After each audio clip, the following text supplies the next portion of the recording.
Hello and welcome to another episode of Danica Raven's Bitesize Horror. Today we're going to be looking at Neil Gaiman's Fragile Things. We're going to be reading the story Other People. If you're sitting comfortably, we shall begin. Time is fluid here, said the demon. He knew it was a demon the moment that he saw it. He knew it. Just as he knew the place was hell. There was nothing else that either of them could have been. The room was long, and the demon waited by a smoking brazier at the far end. A multitude of objects hung on the rock-grey walls, of the kind that would not have been wise or reassuring to inspect too closely. The ceiling was low, the floor oddly unsubstantial. "Come close," said the demon, and he did. The demon was rake thin and naked. It was deeply scarred, and it appeared to have been flayed at some time in the distant past. It had no ears, no sex. Its lips were thin and aesthetic, and its eyes were demon's eyes. They had seen too much and gone too far, and under their gaze he felt less important than a fly. "What happens now?" he asked. "Now," said the demon, in a voice that carried with it no sorrow, no relish, only a dreadful, flat resignation. "You will be tortured."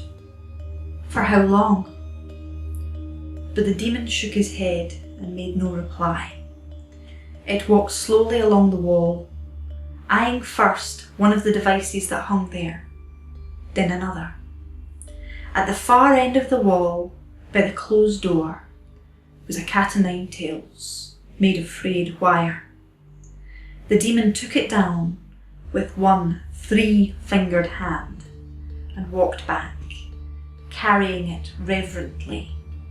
It placed the wire tines on the brazier and stared at them as they began to heat up. "That's inhuman." "Yes." The tips of the cat's tails were glowing a dead orange. As the demon raised its arms to deliver the first blow, it said, "In time you'll remember, even this moment, with fondness." "You're a liar." "No," said the demon. "The next part," it explained, in the moment before it brought down the cat, "is worse." Then the tines of the cat landed on the man's back with a crack and a hiss, tearing through the expensive clothes, burning and rending and shedding as they struck. And not for the last time in that place, he screamed. There were 211 implements on the walls of that room, and in time he was to experience each of them. When finally the Lazarene's daughter, which he'd grown to know intimately, had been cleaned and replaced on the wall in the 211th position, then, through wrecked lips, he gasped, "Now what?"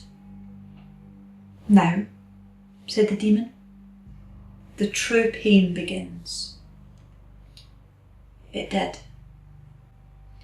Everything he had ever done that had been better left undone, every lie he had told to himself, told to others, every little hurt, and all the great hurts, each one was pulled out of him detail by detail, inch by inch.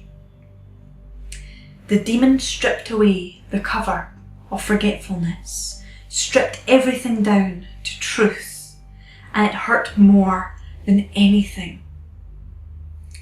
Tell me what you thought as she walked out the door, said the demon. I thought my heart was broken. No, said the demon, without hate. You didn't. It stared at him with expressionless eyes, and he was forced to look away.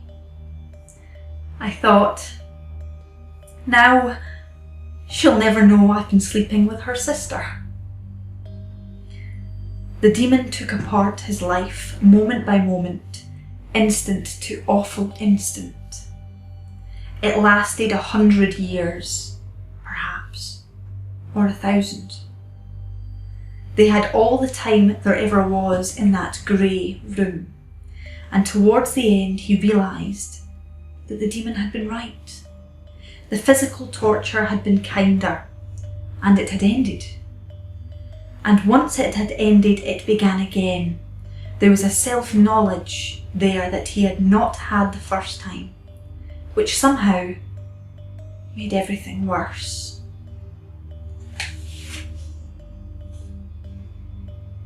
Now, as he spoke, he hated himself. There were no lies, no evasions, no room for anything except the pain and the anger.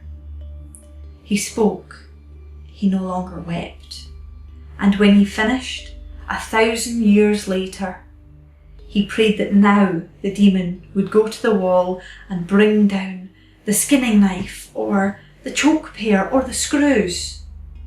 Again, said the demon. He began to scream. He screamed for a long time. Again, said the demon when he was done, as if nothing had been said. It was like peeling an onion. This time, through his life, he learned about consequences. He learned the results of the things he had done, things he had been blind to as he did them, the ways he had hurt the world, the damage he had done to people that he never knew or met or encountered. It was the hardest lesson yet.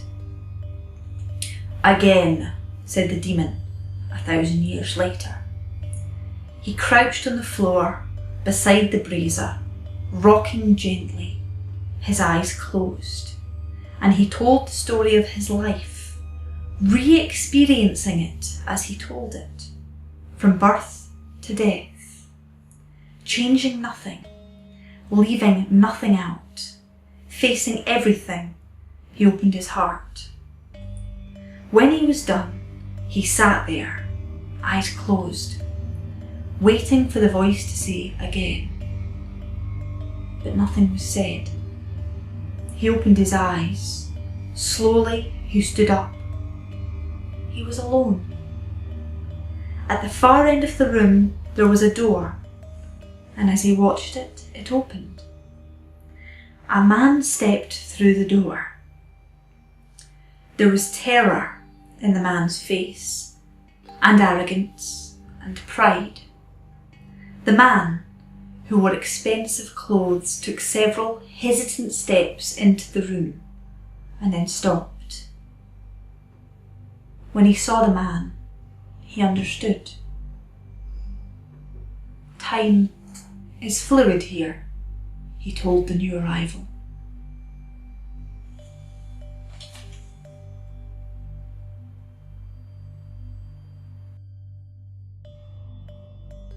I really enjoyed reading Neil Gaiman's Fragile Things.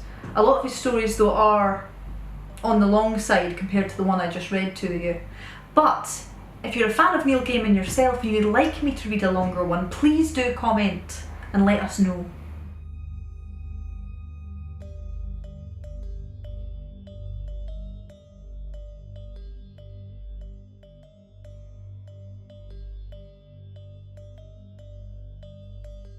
If you enjoyed the show, why not like, comment and subscribe?